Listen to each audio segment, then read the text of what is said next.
रफीक तारड़ साहब जो हैं ये भी उस बेंच का हिस्सा थे जिन्होंने नवाज शरीफ साहब की हुकूमत बहाल की थी। जस्टिस मोहम्मद अफजल लोन मुस्लिम लीग नून की जानिब से उनको सेनेटर बनाया गया। जस्टिस अफजल लोन साहब उस कमीशन की सरबराही कर रहे थे और उस कमीशन ने शरीफ खानदान को उनको क्लीन चिट दी थी। सुप्रीम कोर्ट के ऊपर जो हमला हुआ था उसकी मेन वजह यही थी कि सजाद अली शाह साहब नवाज शरीफ साहब के खिलाफ एक केस सुन रहे थे और बाद में उन्हीं सजाद अली शाह साहब को सुप्रीम कोर्ट के अपने जजेस ने एक बेंच बना के निकाल दिया। जी उम्मीद है कि आप सब लोग खैरियत से होंगे। 90 की दिहाई में किस किस साबिक जज को अहम सियासी ओहदों से नवाजा गया। 90 की दिहाई में जहां सियासी अदम इस्तेकाम था वहीं पे अदालतों ने भी कुछ बहुत अहम फैसले किए। तो आज की इस वीडियो के अंदर मैं आपसे थोड़ी सी तफसील शेयर करूंगा कि 90 की दिहाई के अंदर किस किस जज ने कौन कौन सा फैसला किया, किस किस फैसले में उन्होंने अपना किरदार अदा किया और बाद में फिर उनको सियासी ओहदा भी दिया गया। तो सबसे पहले जिनका जिक्र आता है वो है जी जस्टिस रिटायर्ड ज़कीउद्दीन पाल साहब। ये मौलवी मुश्ताक साहब की सरबराही में लाहौर हाई कोर्ट का जो बेंच बना था जिसने भुट्टो साहब को फांसी दी थी उसका ये हिस्सा थे, उस फैसले का ये हिस्सा थे भुट्टो साहब को जिन जजेस ने फांसी दी थी। और बाद में फिर 1991 में 1991 में इनको मुस्लिम लीग नून ने मुस्लिम लीग ने वहां पे सेनेटर मुंतखब करवाया पाकिस्तान की सेनेट के अंदर। इनकी डिटेल्स अभी भी सेनेट की वेबसाइट के ऊपर मौजूद हैं। उसी दौर के अंदर एक और जज भी रिटायर हुए 90s की दिहाई में और उनका नाम है जी जस्टिस मोहम्मद अफजल लोन। जस्टिस अफजल लोन साहब को 1997 में सेनेटर बनाया गया जी। वो पाकिस्तान की सेनेट में मुंतखब हुए और मुस्लिम लीग नून की जानिब से उनको सेनेटर बनाया गया। अब अगर जस्टिस अफजल लोन साहब के आप देखें कि वो किस किस केस का हिस्सा रहे। एक बहुत बड़ा पाकिस्तान के अंदर स्कैंडल हुआ था, कोऑपरेटिव स्कैंडल, जिसको कोऑपरेटिव स्कैम स्कैंडल भी कहा जाता है। बहुत सारे लोगों का पैसा डूबा था पंजाब के अंदर, गरीब लोगों का। उसमें उस वक्त के जो हुक्मरान खानदान था, शरीफ फैमिली और उनके जो करीबी पॉलिटिकल अलायंस थे उनका नाम आता था और उनके ऊपर बहुत ज्यादा तनकीद हुई थी और सियासी मुखालफिन कहते थे कि ये मुलविस हैं इस करप्शन में, इस स्कैंडल के अंदर। तो उस स्कैंडल के हवाले से एक कमीशन बना था जिसका नाम था लोन कमीशन और वो जस्टिस अफजल लोन साहब की सरबराही में बना था। उस कमीशन ने तहकीकात की थी कोऑपरेटिव स्कैंडल के हवाले से और उसका जो फैसला आया था उसके ऊपर जस्टिस लोन साहब के ऊपर बहुत ज्यादा बाद में तनकीद हुई, उनको बहुत ज्यादा तनकीद का निशाना बनाया गया।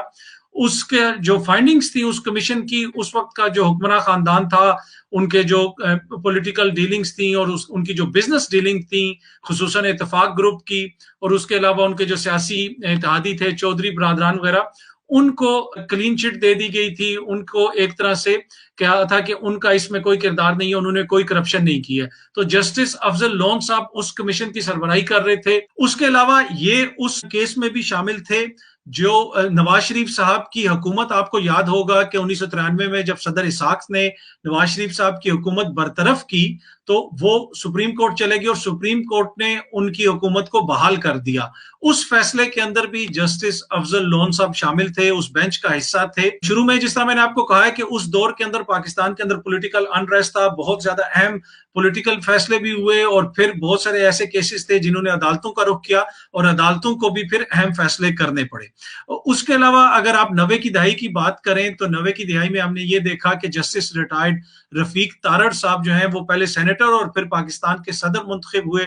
रफीक तारड़ साहब जो हैं ये भी उस बेंच का हिस्सा थे जिन्होंने नवाज शरीफ साहब की हुकूमत बहाल की थी। इनके ऊपर बाद में ये भी इल्जाम लगता रहा कि जस्टिस सजाद अली शाह साहब को जब सुप्रीम कोर्ट से हटाया गया, वो चीफ जस्टिस थे और जस्टिस सजाद अली शाह को उन्हीं के कोलीग जजेस ने, सुप्रीम कोर्ट के जजेस ने एक फैसले के जरिए अपने ही चीफ जस्टिस को हटा दिया, उनको उनके ओहदे से हटा दिया। और उस हवाले से भी ये कहा जाता है, मुखालफिन ये इल्जामात लगाते थे कि जस्टिस रफीक तारड़ साहब ने अहम किरदार अदा किया, वो कोयटा वगैरह भी गए, सदर फारूक लिगारी भी इस हवाले से बयान दे चुके हैं और खुसूसन मोहतरमा बेनजीर भुट्टो साहिबा जो हैं उन्होंने बड़ी शिद्दत से इनकी मुखालफत भी की और इनके ऊपर तनकीद भी की। तो ये भी उस बेंच का हिस्सा थे जिन्होंने नवाज शरीफ साहब की हुकूमत बहाल की और बाद में फिर ये सेनेटर और फिर पाकिस्तान के सदर मुंतखब हुए। और उसी दौर के अंदर एक और जो अहम केस था जिसमें जस्टिस सजाद अली शाह साहब को सुप्रीम कोर्ट ने चीफ जस्टिस के ओहदे से हटा दिया, तो उस केस में जस्टिस सईद-उज़-ज़मा सदीकी साहब भी शामिल थे, वो भी उसका हिस्सा थे। बाद में फिर ये आगे जाके पाकिस्तान के चीफ जस्टिस भी बने। ये जिस वक्त चीफ जस्टिस बने उस वक्त रफीक तारड़ साहब सदर थे और फिर बाद में जब ये रिटायर हो गए, आपको पता है कि नवाज शरीफ साहब की हुकूमत उस वक्त खत्म हो गई थी, और फिर बहुत अरसे के बाद नवाज शरीफ साहब की जब हुकूमत वापस आई तो इनको सिंध का गवर्नर बनाया गया। लेकिन उस दौर के अंदर इन्होंने बड़े अहम फैसले सुनाए थे, और उसमें जो एक अहम फैसला था वो फैसला ये था कि जस्टिस सज्जाद अली शाह जो उस वक्त के चीफ जस्टिस थे, जिनकी नवाज शरीफ साहब के साथ उन दिनों में कोई ताल्लुकात अच्छे नहीं थे। आपको पता है कि पाकिस्तान की सुप्रीम कोर्ट के ऊपर भी नून लीग की मुकामी सियासी क़यादत कारकुनों ने हमला किया था, उसमें कुछ लोगों को नाअहल भी बाद में करार दिया गया। और सुप्रीम कोर्ट के ऊपर जो हमला हुआ था उसकी मेन वजह यही थी कि सज्जाद अली शाह साहब नवाज शरीफ साहब के खिलाफ एक केस सुन रहे थे, और बाद में उन्हीं सज्जाद अली शाह साहब को सुप्रीम कोर्ट के अपने जजेस ने एक बेंच बना के निकाल दिया। उन्होंने कहा कि इनकी तैनाती सही नहीं हुई। और नवाज शरीफ साहब की हुकूमत जो बहाल हुई थी 1993 में, नसीम हसन शाह साहब उस वक्त चीफ जस्टिस थे, उसमें सज्जाद अली शाह साहब ने इख्तलाफी नोट लिखा था, और वो वाहिद जज थे जिन्होंने इख्तलाफी नोट लिखा था, और उन्होंने कहा था कि ये हुकूमत बहाल नहीं होनी चाहिए, लेकिन बाकी सब जजेस ने उनकी हुकूमत बहाल कर दी थी।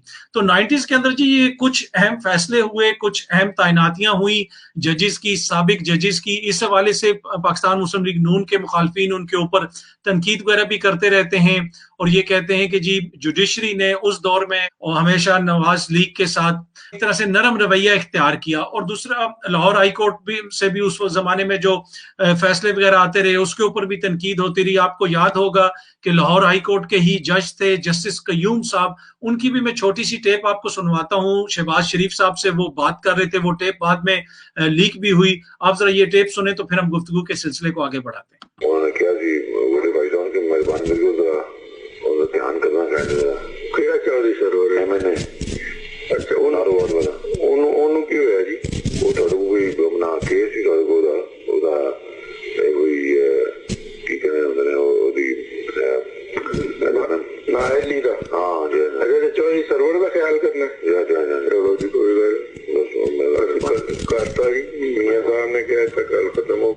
जी आपने सुना जस्टिस कयूम साहब की और शहबाज शरीफ साहब की बात हो रही थी। ये टेप लीक हुई, बहुत अरसे से लीक हुई भी है, सब लोगों ने सुनी भी है, मीडिया पे भी चल चुकी है। इसमें वो जस्टिस कयूम साहब कह रहे हैं कि मियां साहब ने कह देता तो ऐसी कर देता। शहबाज शरीफ साहब उन्हें कह रहे हैं कि नाअहली का केस है किसी एमएनए का, तो आपने ख्याल रखना है। तो इस हवाले से इल्जामात लगते रहे कि जो कोर्ट्स हैं शरीफ खानदान के बहुत करीब हैं, और उनके कहने के ऊपर भी उन्होंने फैसले किए। और लाहौर हाई कोर्ट की अगर आप बात करें तो जस्टिस रिटायर्ड रफीक तारड़ साहब जो है वो भी लाहौर हाई कोर्ट के चीफ जस्टिस रह चुके हैं। लाहौर हाई कोर्ट से उनका ताल्लुक है। जस्टिस कयूम साहब जिनकी अभी आपने टेप सुनी वो भी लाहौर हाई कोर्ट से उनका ताल्लुक था। उसके अलावा जस्टिस अफजल लोन साहब जो हैं उनका ताल्लुक भी लाहौर हाई कोर्ट से था। और जस्टिस जकीउद्दीन पाल साहब जिन्होंने भुट्टो साहब को फांसी सुनाई थी और बाद में उनको मुस्लिम लीग ने सेनेटर बनवाया 1991 में, उनका ताल्लुक भी लाहौर हाई कोर्ट से था। तो ये थे जी कुछ अहम फैसले उस दौर के, इसलिए कि 90 की दिहाई का जब भी जिक्र होता है, मैंने जिस तरह पहले भी कहा, हमेशा उस दौर में कहा जाता है कि पाकिस्तान के अंदर सियासी अफरा तफरी थी। और जब सियासी अफरा तफरी होती है, बहुत सारे केसेस ऐसे होते हैं, फिर वो अदालतों की तरफ जाते हैं और अदालतों को वो उसमें फिर फैसले सुनाने पड़ते हैं। कुछ लोगों को वो फैसले पसंद आते हैं, कुछ लोगों को वो फैसले पसंद नहीं आते। मोस्टली जिन फैसलों का मैंने जिक्र किया, इस हवाले से सियासी मुखालफिन बहुत ज्यादा तनकीद करते हैं। तो ये था जी थोड़ी सी डिटेल्स उस हवाले से। बाकी तो बड़ी लंबी तारीख है, हमारी सियासी तारीख भी, हमारी अदालती तारीख भी, बहुत सारी चीजें हैं जिनका यहाँ पे जिक्र हो सकता है। लेकिन मैं मुख्तसर आपसे कुछ चीजें शेयर करना चाहता था 90 की दिहाई के हवाले से कि वहां उस दौर में क्या अहम फैसले हुए और किन जजों को सियासी ओहदों पर तैनात किया गया। उम्मीद है कि जी आप लोगों को ये वीडियो पसंद आई होगी। बहुत जल्दी आपसे दोबारा मुलाकात होगी। बहुत शुक्रिया, थैंक यू।